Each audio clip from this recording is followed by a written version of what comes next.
Hey guys, so I'm excited to share my journey to LA and kind of the process of what it took to get here. Next week, I'll be sharing tips on if you're planning on making the move to LA or any big city in general, stuff that I found helpful and wish I would have known like before.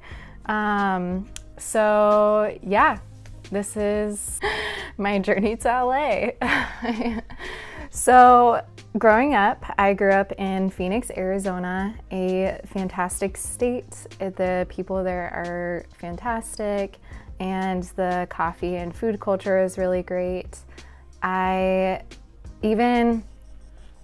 It's kind of crazy because it's grown a ton even within the past 10 years. And so it's been really cool to kind of see that city transform, and it's really awesome. But I think growing up, I have always had an adventurous soul, and I always wanted to travel or move or do something like that. And so even in high school, I wanted to be in a band and travel a country. And after I graduated high school, I was thinking about going to college out of state. And in college, I wanted to move to Australia and open a smoothie shop. And after that, moving to California. And even throughout all of the years, we would visit California, and it always just felt like home. And I always just absolutely loved it. And it wasn't until a couple of years ago that I started feeling like it was time to make a move. And before that, I kind of the reasoning of why I didn't do all of the other things that I wanted to do was because I had a lot of opportunities that opened up in Arizona, and they were really good opportunities. So it wasn't a bad thing that those things didn't happen. It just didn't happen for that timing. And so it was okay. And 2 years ago, I had visited California, and I had this feeling of just this is gonna be my home soon. And it's hard to describe, especially when you're this is how I'm feeling. And so I was also getting to a point in my job where it was okay, this is time to start looking into some different options and what that looks like. And I really wanted this next year to be something that was fun and adventurous and something that I was super open to. I didn't want to be set on anything, and I just wanted to be open to different opportunities and see kind of what this next season held. And so I put a lot of thought, and for me, a lot of prayer into that, and trying to determine what does that look like, especially when you're dealing with so many unknowns. I didn't know what area that I wanted to move to. And so it was kind of just it kind of felt like closing your eyes and throwing a dart on a board, and you're just maybe that'll work. I don't know. And I didn't do that. I put a lot of thought into this.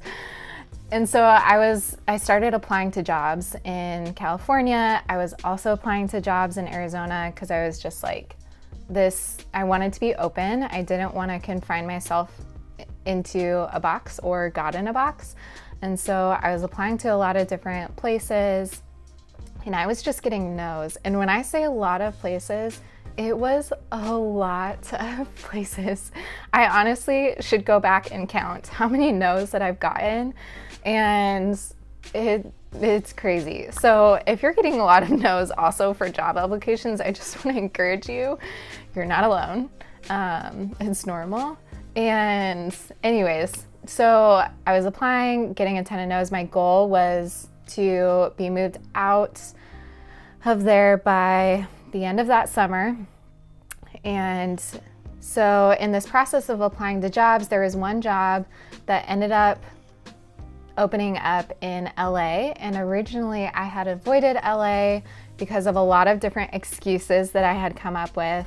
I loved LA, but I literally had the poorest excuses of just why not LA? And so I held back on that job, and about a week later, I was like, okay, I should just at least apply. And so I went to go apply for that job, and it was gone. And it actually was really good just because it made me realize that I need to start looking in LA. And so that kind of helped me pinpoint a little bit more of where to start looking. And so I started applying to a bunch of jobs in LA, still getting a lot of no's, and especially when I had mentioned that I was still in Phoenix, Arizona, communication from that point on just dropped, which is totally understandable because if they're trying to rely on someone moving out there, it's a big decision, and if someone doesn't move out there, all of those details or whatnot. But it's hard when you're in a full-time job and you're like, it would be really nice to have a cushion when I make a big move and another form of community. And so still just applying and just getting no's. And I just remember having a lot of friends ask me if I didn't have a job lined up when I moved out here, would I do it?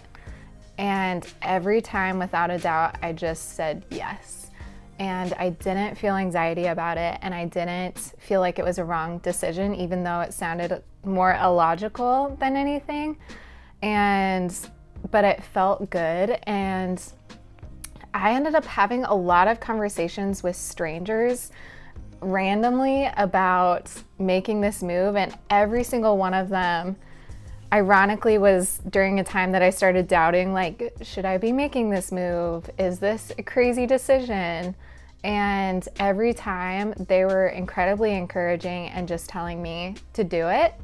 And just, it was a really good, encouraging factor along the way when trying to like make this. And I was consulting wisdom outside of that as well. And yeah, and so it was good to have those nudges of just like confirming of, yeah, I should be doing this. Like, it's okay. It's gonna take a big leap for this, but it's gonna be good. And so I was applying. It was getting to like the spring of last year, and I was still getting a ton of no's. And so I was like, I gotta change up the strategy.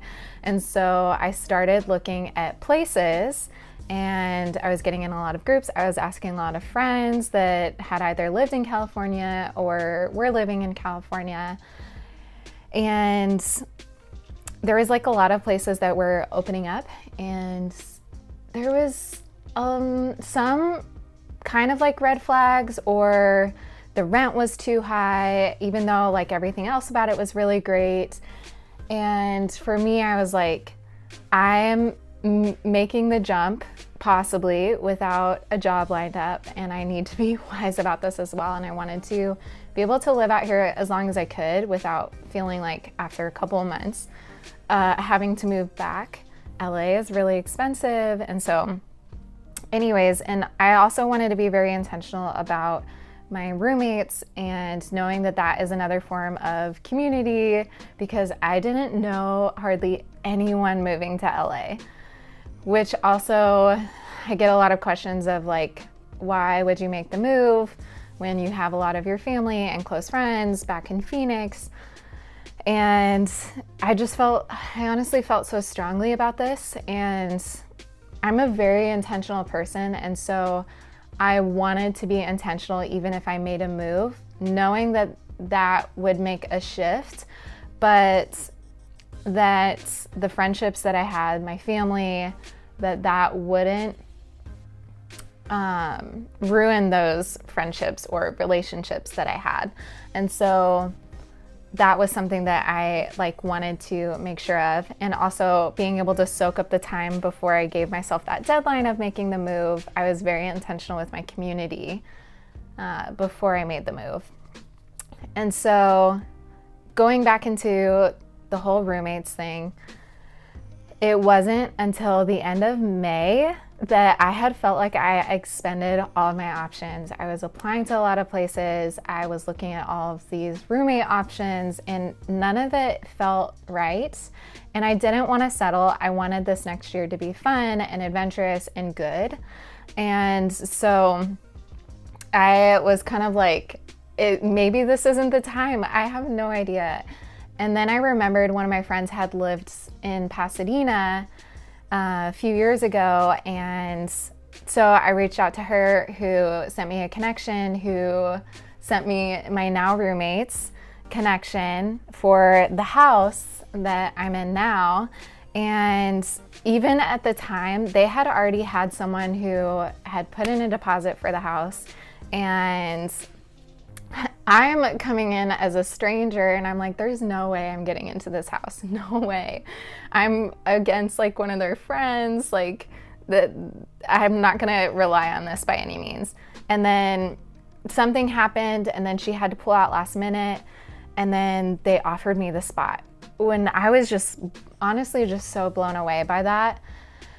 And I ended up like coming out, visiting the house, getting to know my roommates, getting to know the area and some different community out here as well. And I just remember sitting on the living room floor right before I was gonna make the trek back home, and just like sitting in a lot of thought and a lot of prayer of just like, should I be doing this? I'm going to be putting in my 2 weeks notice, leaving my full-time job. There's gonna be so many unknowns that come into this. I don't know hardly anyone coming into the city.